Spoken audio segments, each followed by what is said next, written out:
Hello friends, welcome to சமையல் room. இன்றைக்கி புதினா சட்னி எப்படி செய்கிறதுன்னு பார்க்கலாம். இது இட்லி, தோசை எல்லாத்துக்கூடையும் சைட் டிஷ்ஷாக தொட்டு சாப்பிட்லாம். ரொம்ப ரொம்ப டேஸ்ட்டாக இருக்கும். இப்போ அடுத்ததாக ஒரு கடாயில் எண்ணெய் சேர்த்துக்கோங்க. எண்ணெய் காஞ்சதுக்கப்புறமா ஒரு அரை டீஸ்பூன் கடலைப்பருப்பு, ஒரு அரை டீஸ்பூன் உளுத்தம்பருப்பு சேர்த்துக்கோங்க. இது நல்லா கோல்டன் ப்ரௌன் கலர் வர்ற வரைக்கும் பொறுமையாக நிதானமாக வறுத்துக்கலாம். அடுத்ததாக இது கூட பச்சை மிளகாவும் இஞ்சியும் சேர்த்துக்கணும். உங்கள் காரத்துக்கு ஏற்ற மாதிரி பச்சை மிளகாவும் இஞ்சியும் சேர்த்துக்கோங்க. இப்போ இதை நல்லா வறுத்துடலாம். அடுத்ததாக நான் 2 பெரிய வெங்காயம் எடுத்திருக்கேன். அதே மாதிரி 2 தக்காளி எடுத்திருக்கேன். உங்களுக்கு பெரிய வெங்காயம் வேண்டாம் அப்படின்னாக்கா சின்ன வெங்காயம் கூட நீங்கள் சேர்த்துக்கலாம். சேர்த்துட்டு நல்லா வதக்கிடுங்க. வதக்கிறப்ப கருப்பாகிற மாதிரி வதக்கிடாதீங்க. கொஞ்சம் சின்ன துண்டு புளியும் சேர்த்துக்கோங்க. சேர்த்துட்டு இதையும் சேர்த்து நல்லா வதக்கிடுங்க.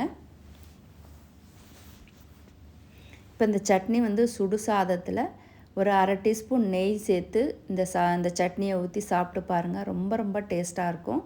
அடுத்ததாக உப்பு சேர்த்துருங்க. இந்த சட்னிக்கு தேவையான அளவு உப்பு சேர்த்துக்கோங்க.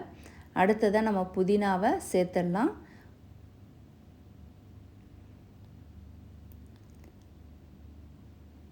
புதினாவை சேர்த்துட்டு இதையும் நல்லா வதக்கிடுங்க.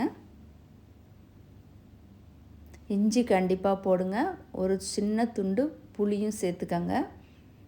இப்போ நீங்கள் துவையலாக சாப்பிட்றதா இருந்தால் தேங்காய் சேர்க்காதீங்க. தேங்காய் மட்டும் ஸ்கிப் பண்ணிவிட்டு மீதியெல்லாம் சேர்த்துக்கங்க.